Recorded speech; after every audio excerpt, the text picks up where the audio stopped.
네, 제가 작년부터 꼭 한 번은 소개하고 싶었던 팀이었는데 드디어 소개를 하게 됐네요. 키스 오브 라이프. 흔히들 키오라라 부르는 이 팀은 팀명으로도 알 수 있다시피 가요계의 숨결을 주입하겠다는 진짜 오지게 클리셰적인 포부를 담아 데뷔를 했는데요. 근데 막상 이누님들의 음악을 들어보면 있잖아요. 그 숨결을 넣어주겠다는 말에 자동 납득이 돼버려요. 진짜 음악도 멤버들 실력도 아주 작살이 납니다. 그래서 오늘은 감히 여돌 현폼 1대장이라 할 수 있는 이 팀에 대해서 얘기하는 시간을 가져보도록 하죠. 먼저 키오라가 속해 있는 S2엔터의 대표는 홍승성 형님인데요. 이 형님이 겉으로만 보기엔 그냥 동네에서 보이는 할저씨 같지만 이 형님의 이력하는 진짜 미친놈이에요. 원래 린이나 김동률 같은 서정적인 음악 하시는 분들과 작업을 했는데 초딩 듀오 량현양아를 히트시킨 다음부턴 아이돌 쪽에 관심을 기울이기 시작했죠. 그러던 2001년도에 같은 회사 소속 아티스트인 동시에 음악적 비전이 맞았던 박진영과 손을 잡고 현재의 JYP를 공동 설립하는데요. 여기서 승성이 형님은 무명에 가까웠던 비를 발굴하고 그 밖에 수많은 아이돌팀과 솔로 가수들을 육성하는 등 제작자로서 널리 인정을 받습니다. 그렇게 JYP에서 10년간 일만 오지게 한 승성이 형님은 짬바도 좀 있겠다 이제 다른 꿈을 펼쳐보기로 하죠. JYP에 있으면서 데뷔 직전까지 갔다 무산된 연습생들을 하나둘 모아서 자신이 만든 새로운 회사에다가 데뷔를 시키기로 한 거예요. 그리고 여기서 그가 세운 회사가 바로 현재 큐브 엔터테인먼트고 거기서 배출한 팀은 포미니, 비스트, B2B, 아이들 등이었습니다.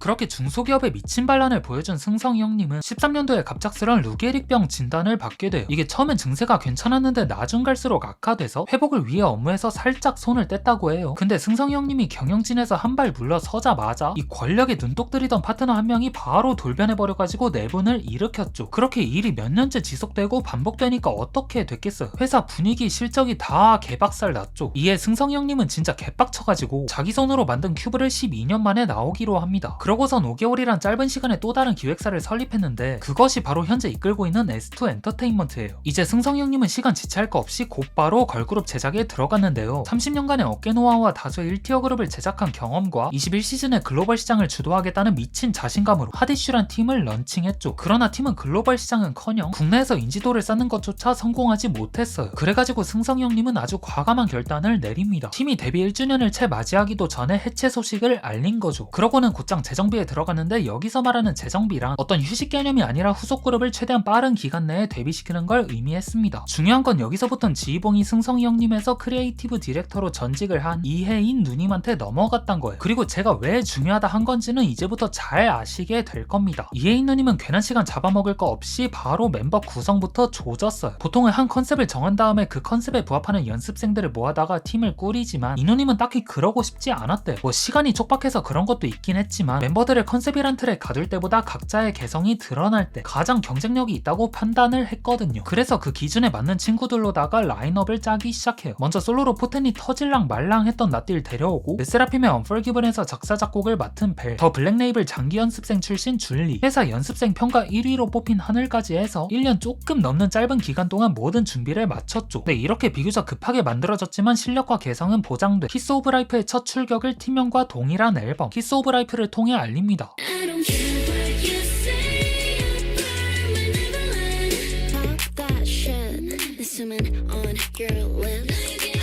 키오라의 데뷔핀 말 그대로 키오라와 멤버들을 음악적으로 소개하는 카탈로그 같은 앨범이에요. 단체곡에선 팀의 정서, 색감, 질감 등을 보여주고 보너스 트랙 마냥 하나씩 박힌 개인 솔로곡에선 각자가 지닌 강점과 음악적 온도를 내보였죠. 더불어 멤버 전원이 솔로곡을 소화할 수 있을 정도의 실력을 갖췄다는 당당한 자세도 드러냈고요. 특히 여기서 많은 주목을 받은 게 나띠의 슈가코트인데요. 신인 시절의 알리아와 보아를 떠오르게 하는 그 시절 감성과 다양한 색을 내는 나띠의 보컬에 담긴 그루비함이 만나면서 그동안 뜨지 못했던 서름을 여기에다가 어느 정도 해소했죠. 그리고 무엇보다 춤 원툴일 거란 자신을 둘러싼 오해 아닌 오해들을 이번 기회로다가 싹 다 날려버린 것도 주요했죠. 나띠가 평소 시대를 불문한 팝과 R&B 음악을 많이 듣는다 하는데 그게 보컬 성장에 있어 크게 도움이 되지 않았나 싶네요. 또 나머지 멤버들 역시도 단체 및 솔로곡에서 뛰어난 기량을 보여줬기 때문에 이 EP가 맛보기식 찍먹 앨범임에도 불구하고 꽤 높은 만족감을 선사해줄 수 있었던 것 같습니다.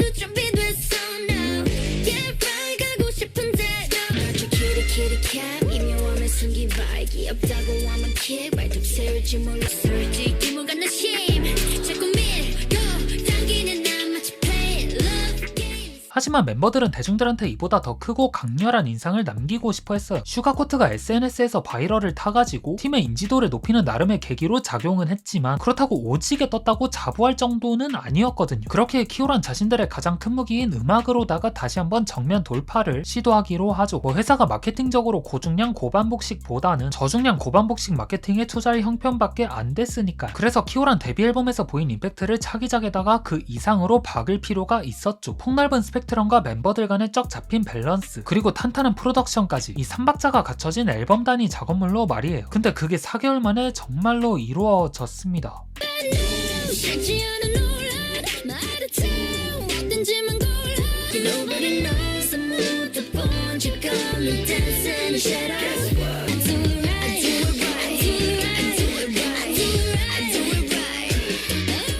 키오란 현재 K-팝의 이지 리스닝 메타를 거스르고 본인들이 가장 잘할 수 있는 걸로다가 승부를 봤어요. 2000년대 블랙뮤직과 팝 성향이 짙게 드러나는 프로덕션 위에 데뷔 때부터 줄곧 내세웠던 보컬과 랩 실력을 과시했죠. 하지만 그렇다 해서 누구 한 명이 엇나가거나 밸런스가 무너졌던 것도 아니에요. 팀의 프로듀서가 파트 배분 곡의 구성에 있어서 그를 방지하기 위한 장치들을 전반적으로 깔아놨고 멤버들도 주어진 역할을 아주 유연하게 소화했죠. 그리고 지난작에서 가장 돋보였던 멤버가 나띠였다면 이번 작에선 벨이 그냥 미쳐 날뛰었습니다.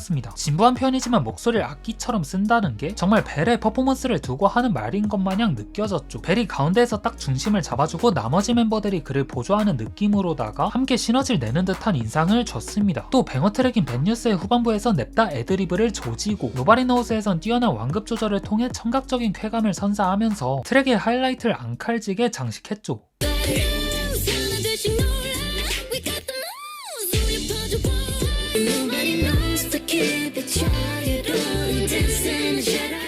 그리고 멤버들의 이런 뛰어난 기량을 적절하게 시팅하는 프로덕션은 각 트랙의 목적과 분위기에 맞는 연출을 해줬다 생각하는데요. 가령 멤버들의 보컬이 돋보여야 하는 트랙 같은 경우엔 프로덕션의 힘을 최대한 미니멀하게 가져가되 감흥을 돋우는 소스들을 쌈뽕하게 배치하고 러우한 맛을 보여줘야 하는 경우엔 강하게 찍어 누르는 연출을 선보였죠. 이 프로듀싱에 대해 황선업 평론가 형님은 이런 평을 남기기도 했어요. 점차 탈케이화되고 있는 시장의 흐름에서 팀의 정체성에 집중한 프로듀싱이란 무엇인가를 명확히 보여주고 있는 선사례? 라고요. 그니까 K-팝이 점차 탈K화되는 추세에서 또 다른 패러다임을 제시한 키오라가 대중, 평단, 현직 아티스트들한테서 주목받을 수 있었던 건 그들의 실력을 감싸고 있는 프로듀싱이 아주 큰 힘을 발휘했다는 말이죠. 그 덕에 전체 커리어 중 딱 한 번만 받을 수 있다는 아티스트들의 시상식인 한다음에서 올해의 신인상을 가져갈 수가 있었고요. 제 생각이지만 키오라가 이대로만 쭉쭉 가준다면 정말 그들이 가장 원하는 무대인 코첼라에도 머지않아 설 수 있지 않을까도 싶네요. 그런 맥락에서 이번에 나온 마이다스 터치도 전작의 기세를 이어가기에 꽤 괜찮은 싱글이었다 보여지고요.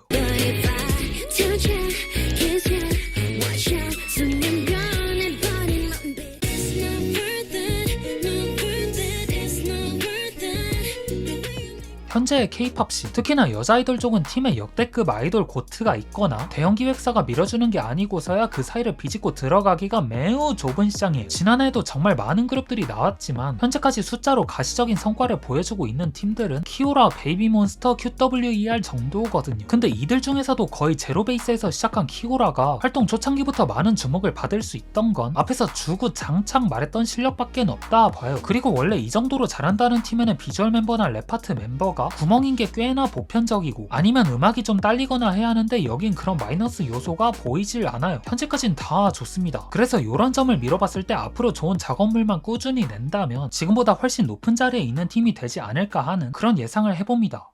너무 포괄적일 수도 있지만 대중분들로 하여금 뭔가 자유롭고 싶을 때 찾는 아티스트가 됐으면 좋겠고 저희를 보고 저희 음악을 들음으로써 스스로의 당당함을 꺼낼 수 있는 그런 되게 영향력 있는 아티스트가 되고 싶어요.